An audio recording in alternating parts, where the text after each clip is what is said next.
What is it about Walt Disney World that brings out so many emotions in us? Well, get ready to grab your tissues because I have a tearjerker for a story for you all about last wishes and final closures.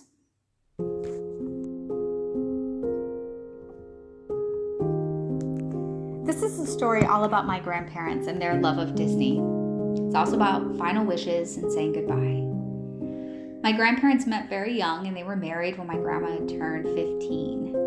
They were married 52 years. And growing up, my grandparents went to Disney World in their late 50s for the first time and they were hooked. Grandpa called it getting bit by the Disney bug. And they went every year, just the two of them. They had actually purchased a treadmill to train for walking in Disney World, challenging each other to walk just one more mile to be prepared for it.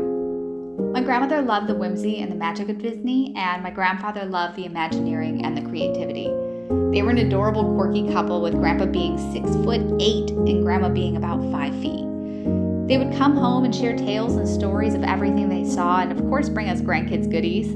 Grandma and I would then sit in the kitchen and just dream about when I grew up, we would go together. My grandmother battled breast cancer and fought through it because of course she had to go see her pale Mickey and add a few more hotel soaps to her Mickey-themed bathroom.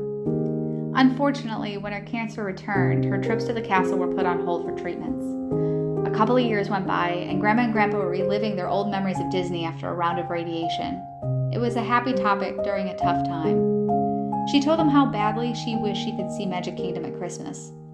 In all the times they had visited, they were never there to see the massive 70-foot tall Christmas tree or the decorations down Main Street. Grandpa knew in his heart she was getting sicker and sicker, so without telling a soul, he booked 2 full weeks at the Polynesian resort.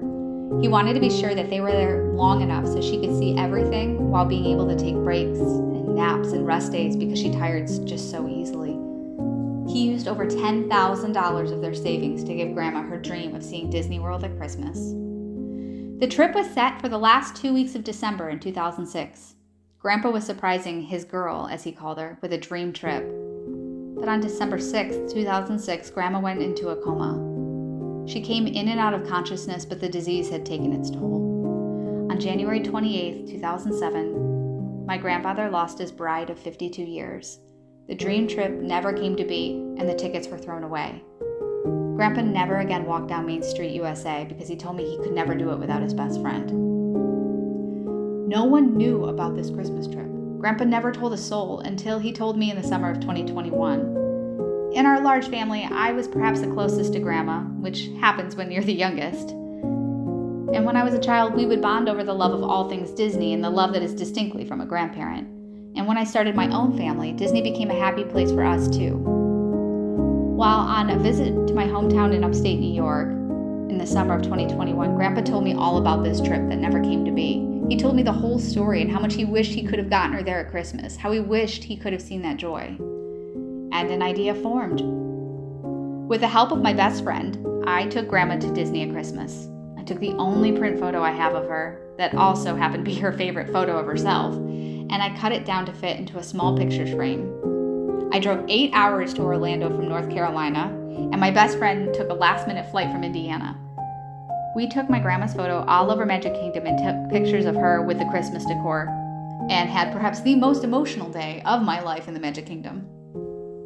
I printed off the pictures and gave them to my grandpa for Christmas that year. I haven't seen him that happy or light in so much time. His words were, "Wow, I finally got my girl to Disney at Christmas." And I also loved how he just looked at the pictures even longer and said, "Whew, she's a looker." Grandpa was so moved by these pictures that he decided to share things with me that I will treasure forever. Grandpa gave me the modest Disney collection that he and Grandma had shared. Now some people may just see in a worn coffee mug, but I can still hear her voice saying, "Good morning, Mickey." And now I have a new photo of Grandma as well, a picture of her hugging Mickey Mouse herself. Before I left to go back to North Carolina, I took a photo with my kind, intelligent, wise, and sometimes gruff grandpa, who was sporting a very rarely seen grin. This photo was the last photo ever taken of him. Grandpa passed away suddenly a couple weeks later on January 20th, 2022, just days away from the 15th anniversary of my grandma's passing. I like to believe that they are now together again and walking down Main Street, USA together. I remember their stories, their pictures, and their love of this happy place. Disney World has become a tradition for my family.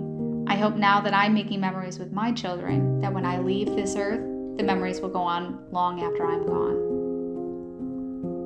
Some people look at Walt Disney World as just a theme park or a place to spend money. What makes it so much more is the magic you feel getting away from the real world and the connections you're able to make through that. Disney World is a place of joy in the purest form. It is truly the most magical place on earth. Rest in peace, Aaron and Virginia Krigo. Together again.